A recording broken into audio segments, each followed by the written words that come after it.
So as I talked about before, quoting a website is very difficult, and I would argue it's almost impossible to be accurate on a 100+ hour, 1,000+ hour project. I mean, obviously, it could be 990 hours or 1,020 hours. To have that exact number be 100% perfect is very difficult. So one of the ways that companies mitigate this risk and try and get more accurate with their quotes is the requirements process. A lot of companies charge for this because this is frankly a time-consuming process. Think of it as like an architect. You hire an architect before you build a building. You don't just build a building randomly.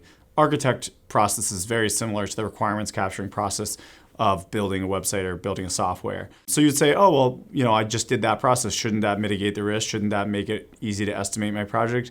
Well, yes and no. I highly encourage and recommend you going through as much of a in-depth requirements capturing process as possible.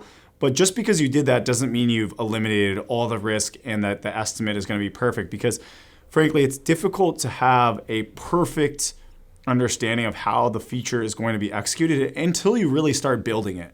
So until you're really starting to get into the nuts and bolts of building any of the custom features, installing the apps, transferring the data, there's some things that might come up in that process. So I do encourage that you spend time in the requirements process to mitigate the risk of the project and make sure that you've thought through the process of the project and all the requirements. But I would also encourage you to think about the fact that some of those things may need to be a little bit malleable. So maybe you decide, okay, this is what we think is probably going to work, and we have a plan A, B, and C in case there's some issues with these certain requirements.